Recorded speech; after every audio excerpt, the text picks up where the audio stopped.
জগদ্দল কদরের মতো সিলেট বিদ্বেষী জেলা প্রশাসক, সিলেটের ব্যবসা বাণিজ্য, সিলেটের শ্রমিক মেহনতি মানুষের বিরুদ্ধে যে অবস্থান নিয়েছে তার প্রতিবাদে আজকের শ্রমিক মালিক ব্যবসায়ীরা আজকে এই ঐতিহাসিক আদালতপুরে জনাব ময়দুলের সভাপতিত্বে আজকের এই সমাবেশে উপস্থিত প্রিয় সাংবাদিক ভাইরা, উপস্থিত প্রতিটি শ্রমিক ইউনিটের নেতৃবৃন্দ, শ্রমিক দল, বিএনপি সহ বিভিন্ন রাজনৈতিক দলের নেতৃবৃন্দ, সিলেটের সেই মেদরজিয়ায় আমাদের পূর্বপুরুষের ধীরে ধীরে করা সেই চক্র হাসপাতালের ব্যবসায়ীদেরকে উচ্ছেদ করা এবং তাদের কারোর সঙ্গে জেলা প্রশাসনের কোনো সমন্বয় কিংবা আলাপ আলোচনা না রেখে একের পর এক এই সিলেটে উনি আসার পর থেকে উনি যেন একজন কৃত্রিমান এক ভূতের মতো ওনার একক সিদ্ধান্তে তিনি কাজ করে যাচ্ছেন। আমরা যে মুহূর্তে আমরা এখানে বৈঠক আমাদের এখানে সভা করছি, যাদেরকে তিনি আহ্বান করেছিলেন স্টেক হোল্ডার যারা ক্ষতিগ্রস্ত তাদের সঙ্গে আলোচনার জন্য, তিনি আজকের এই সভা প্রমাণ করল তার ডাকে ওই পরিবহন সেক্টর সহ ব্যবসায়ীরা কেউ তার সঙ্গে আজকের বৈঠকে উপস্থিত হয় না। বিনা আমলে প্রত্যাখ্যান করে এবং তিনি বিশেষ দু একটি দলকে নিয়ে মিটিং করছেন, কি চলা পরামর্শ করছেন এটা তারই ব্যাপার। আমার পূর্ববর্তী বক্তা বলে গিয়েছেন এই জেলা প্রশাসক ক্ষমতায় এখানে আসার পর থেকে আমরা যেখানে অন্তর্বর্তীকালীন সরকারকে সর্বাত্মক সমর্থন দিয়ে যাচ্ছি, আমরা যখন এই সিলেটে ফ্যাসিজমের যেসব বিভিন্ন কর্নারে যারা এখন অবস্থান নিয়েছে তাদের বিরুদ্ধে যখন আমরা অবস্থান নিয়েছি, ঠিক সেই মুহূর্তে আজ 1 বছর হল এই জেলা প্রশাসক এই সিলেটে টঙ্গিপাড়ার সেই 24 সালের নির্বাচনের সহকারী রিটার্নিং অফিসার যে আমাদের প্রত্যেকটি রাজনৈতিক দলের উপর নির্যাতন নিষ্পেষণ চালিয়েছিল, সেই ডিএলজিকে উনি বহাল তবিয়তে রেখেছেন, কিন্তু 2 দিন আগ থেকে তাকে প্রত্যাহার করা হলেও এখনো জেলা প্রশাসন কালমানা করছে। এই জেলা প্রশাসক উনি মনে করেছেন উনি কাউকে সিলেটে কোনো রাজনৈতিক দলের নেতৃবৃন্দ কিংবা সামাজিক সংগঠনের কিংবা শ্রমিক পরিবহন সেক্টরের স্টেক হোল্ডার তাদের সঙ্গে কোনো আলোচনায় বসেন না। আলোচনায় বসেন কখন? তিনি আমাদের উপর নির্যাতন নিষ্পেষণ করার পরে বলেন এবার আসো, যেমন ওই যে ইসরায়েল ইহুদির মতো আক্রমণ করে পরে বলে আসো এখন। এটার নাম সিলেট। এই পূর্ণভূমি সিলেটে আমি আজকে মাত্র কয়েক ঘন্টা নোটিশে আমরা আজকের এই শুধুমাত্র আমাদের প্রতিনিধিদের আজকের এই সময়ে আমরা যারা এখানে উপস্থিত হয়েছি প্রত্যেকটা সেক্টরের প্রতিনিধিরা উপস্থিত হয়েছে। আমাদের এই পরিবহন সেক্টর থেকে যে 5 তারিখ পর্যন্ত 4 তারিখ পর্যন্ত যে ডেডলাইন দেওয়া হয়েছে, ওই ডেডলাইনের প্রতি আমার এবং সিলেটের জনগণের সর্বাত্মক সমর্থন থাকলো। 4 তারিখের ভিতরে এটা না শুনলে 5 তারিখে পরিবহন সেক্টরের যে আন্দোলন কর্মসূচি আসবে, সেই কর্মসূচিতে আমার সর্বাত্মক সহযোগিতা অব্যাহত থাকবে। এই সভা থেকে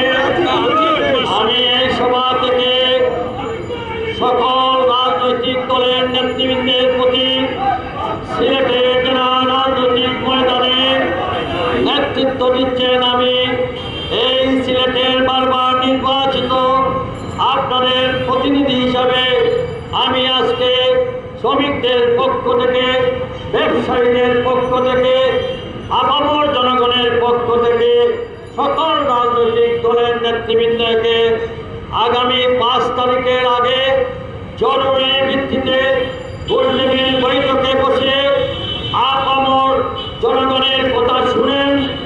এরপর অতীতে যেভাবে রাজনৈতিক দলের নেতৃবৃন্দ এবং সামাজিক এবং পরিবহন সেক্টরের সঙ্গে আলোচনা করে আমরা আমাদের ন্যায্য দাবি আদায় করতে আমরা আহ্বান জানাচ্ছি। আমি আজকে আমার পূর্ববর্তী বক্তা বলেছেন, জেলা প্রশাসক আপনি যদি মনে করেন আমাদের মধ্যে বিভাজন করার পায়তারা যেটা করছেন, গুটি কয়েক দুম্বা, গুটি কয়েক দুই একজন নেতাকে বশ করে মনে করবেন না আপনি পার পেয়ে যাবেন। আমরাও এদেরকে চিহ্নিত করে রাখি। আমাদের স্বার্থের আঘাতের বিরুদ্ধে যারা যাবে তারা ওই জেলা প্রশাসনের দালাল হিসাবে শ্রমিক জনতা আসসালামু আলাইকুম। বক্তৃতা অনেক শুনেছি। গাছ খাইব জকিগণ আর দুধ দিব নারায়ণগণ। এটা হয়নি। গাছ খায় জকিগণ দুধ দে নারায়ণগণ, এটা হইব নি? এখন এখানে কিছু বক্তব্য আইছে যেটা কিছু অপরিপক্ক, যে আরিফুল হক চৌধুরীর সাথে জেলা প্রশাসক বসে এটা শেষ করবেন না। আজকের এই সভায় এই ধরনের কোনো সিদ্ধান্ত নাই বা আমাদের কারো এই মনোবল ঠিক ঠিক বিষয় হচ্ছে প্রত্যেকটা সরকার চলে একটা আইন, একটা অধ্যাদেশ, একটা মন্ত্রণালয়ের মাধ্যমে। আজকে মনে করুকা গত একটু আগে আমি শুনছি এটা জোয়ানা আসান, একটু আগে শুনছি পাথর কুয়ারি, পাথর গ্রাসা। এখন পাথর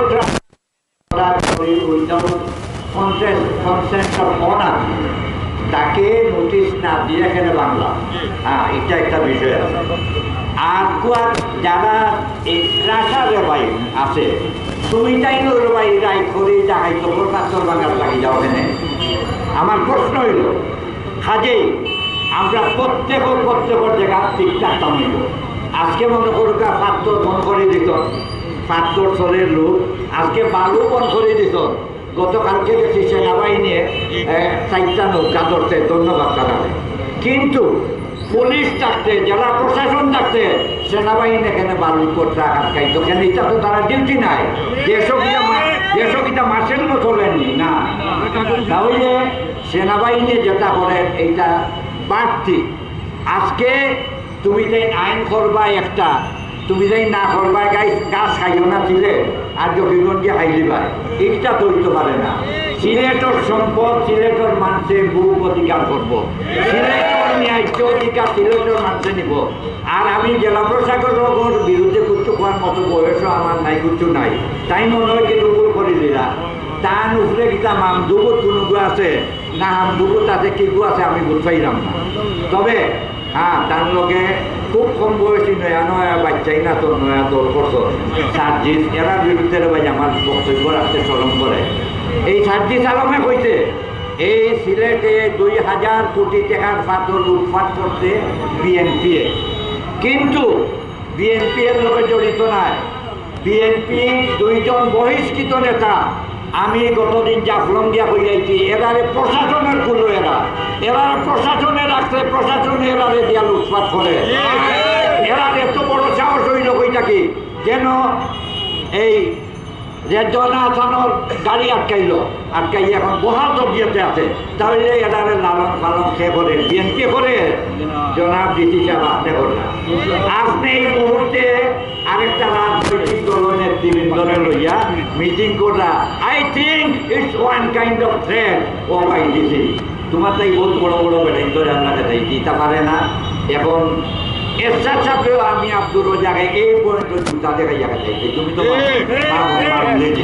তোমার বিরুদ্ধে আমি বাড়িগুলোর যদি আমার মনে হয় তোমার সিস্টেমের বিরুদ্ধে আমরা বক্তৃতা দেব, তুমি ডিসির বিরুদ্ধে না, তোমার কার্যকলাপের বিরুদ্ধে আমরা বলবো, বাট নট তোমার বিরুদ্ধে।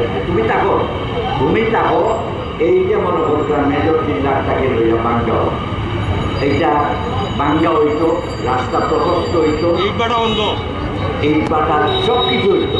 বা যারা এগুলোর মালিক আছে এরা লইয়া মিনিমাম আমরা দেখছি 111 থাকি, মানে 71 পর থাকি দেখছি, যারা স্টেক হোল্ডার আছে তারা লইয়া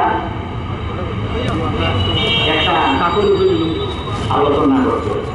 এই যে ট্রাকের উপরে জন্য আপনি কিতা চাইরা যে এই সরকারের বিরুদ্ধে মানুষকে খেপাইয়া তুলতে চাইরা, এইটা চাইরা না বিএনপির বিরুদ্ধে খেপাইয়া তুলতে চাইরা, তাহলে আপনি কার মানুষ? What you want? Don't understand. আপনি এই যে পাবলিক প্রত্যেকটা সেক্টরে যে কিতাব লাগে, মানে খান পারপাসটা আপনার তার করা আমি কিন্তু এখন বুঝলাম না, যার কারণে আপনার আমি সিলেটটা ইটাও গাড়িও হইতাম না, তাকেও হইতাম না, বাট আপনি কিতা চাইরা আমি যা কইলা বুঝতাম না, চিনাজির লোকে আপনার খাতির আছে এটা তো বুঝতাম না।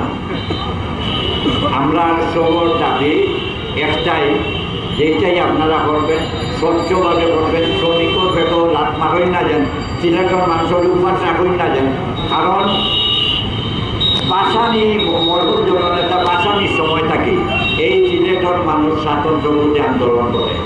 এই সিলেটের মানুষের যদি কোনো দিকে ত্রাণ রয়ে যায় বা ফিরাইতে বার্তা নাই, আর আপনি যখন এই মুহূর্তে যেটা করা এটা নিন্দনীয়। আরিগুলোর তো যেটা মিটিং ডাকছেন, আরিগুলোর যদি মিটিং নাই, এটা শ্রমিকগুলোর মিটিং, আরিগুলোর তো দিয়ে দাওয়াত দিতে, যেহেতু 2 বার ভোট পাইয়া দেখাই দিচ্ছেন তাই মানুষের চিন্তা অতএব কিন্তু আরিফুলের অধিকার আছে, রাজনৈতিক দলের অধিকার আছে। বা আপনি যে এখন যে কুচুর কথা কিন্তু মানুষের এটা তো কাম একজন, এটা তো বেকামা। আমরা একটু বিশাল আছে, ওগুলো রাখুন।